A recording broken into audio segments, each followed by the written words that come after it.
Hello বন্ধুরা, good morning. আমি এক্ষুনি মাত্র উঠলাম, তো এখন আমি ব্রাশ করে নিই, তো বাইরে যাব, গিয়ে ব্রাশ করব। ছাদে চলে এলাম, মেঘলা মেঘলা আকাশ, খুব সুন্দর লাগছে চারিপাশটা। তোমাদেরকেও একটু দেখাই যে চারিপাশটা কেমন দেখাচ্ছে। দেখো চারিদিকে মেঘ হয়ে রয়েছে, মনে হচ্ছে যে এক্ষুনি বৃষ্টি চলে আসবে। আর আমার একটা ছোট্ট শালিক পাখি আছে, সে সকাল থেকে খুব কান্না করছে খিদের জন্য, তাই তাকে আমি খাঁচার ভিতরে থেকেই আমি খাবার দিচ্ছি, আর টুকটুক করে আমার হাত দিয়ে খাবারগুলো নিয়ে সে খেয়ে নিচ্ছে। তো কত সুন্দর লাগছে, তাই না বন্ধুরা? তারপর আমি আমার ছোট্ট শালিকটাকে খাইয়ে নিয়ে স্টুডিওতে চলে আসলাম। এসে দেখি আমার মেজদা আর চাঁদ এখানে বসে বসে গান শুনছিল, আর শাহজাদ এখানে দাঁড়িয়ে আছে। আর এই মাত্র ইলেকট্রিকটাও চলে গেল, তার জন্য চাঁদ চেয়ারে বসে বসে অপেক্ষা করছে যে কখন ইলেকট্রিক আসবে আর গান শুনবে। দাঁত কেলিয়ে কেলিয়ে অপেক্ষা করছে। ইলেকট্রিক না আসার জন্য আমরা নিচে চলে এলাম, এসে নিয়ে মেজদা গোসল করছে, আর এখানে চাঁদও দাঁড়িয়ে রয়েছে গোসল করার জন্য। ও আবার তোমাদেরকে হাই বলছে। যাই হোক বন্ধুরা, এবারে আমিও গোসল করব। তো এখন বাজে 2:50, আর আমার মেয়ে স্কুলে আছে, তো তাকে আমি আনতে যাওয়ার জন্য রেডি। তো আমি এক্ষুনি বের হবো। তো আব্বার গাড়িটা সামনে ছিল, তাই আমি নিয়ে নিলাম, তাই টুক করে গাড়িটা স্টার্ট দিলাম আর পুক করে চলে গেলাম। আর যেতে যেতে যেতে যেতে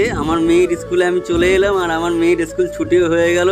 আর আমার মেয়ে খুব লজ্জা করছে, ক্যামেরাটা চালু আছে বলে। দেখো কিভাবে লজ্জাটা করছে। আর মেয়ে আমার স্কুল থেকে আস্তে আস্তে বললো যে ওর নানির বাড়ি যাবে, এখন বাড়ি যাবে না, তাই ওকে ওর মায়ের সঙ্গে নানির বাড়ি পৌঁছে দিল। আর এদিকে আমি আর চাঁদ যাবো এখন চা খেতে। তো আমরা তো চা খেতে যাচ্ছি, তার আগে একটু গাড়িটাকেও চা খাইয়ে নিই। তো গাড়িতে তেল মারার পরে আমরা আবারও বের হয়ে গেলাম চা খাওয়ার জন্য। আর যেতে যেতে আমরা ফাইনালি চলে এলাম চা দোকানের সামনে। তো দেখতেই পাচ্ছ বন্ধুরা, চায়ের কাপ আমাদের হাতে। তো বন্ধুরা, এখানে আমি প্রায় চা খেতে আসি, কারণ এখানে চাটা খুব দারুণ হয়। আর চা খাওয়া শেষ করে আমরা আবার কারখানায় চলে এলাম, কারণ একটা ছোট্ট কাজ আছে তাই। কারখানার ভিতরে ঢুকে দেখি যে বড়দা একাই কাজ করছে। আমাদেরও কাজে আসার কথা ছিল, আমরা কাজে আসিনি, কালকে আসবো। তো যাই হোক বন্ধুরা, এখানেই মিনি ব্লগটা শেষ করলাম। যদি ভালো লেগে থাকে তাহলে সাবস্ক্রাইব করে পাশে থেকো।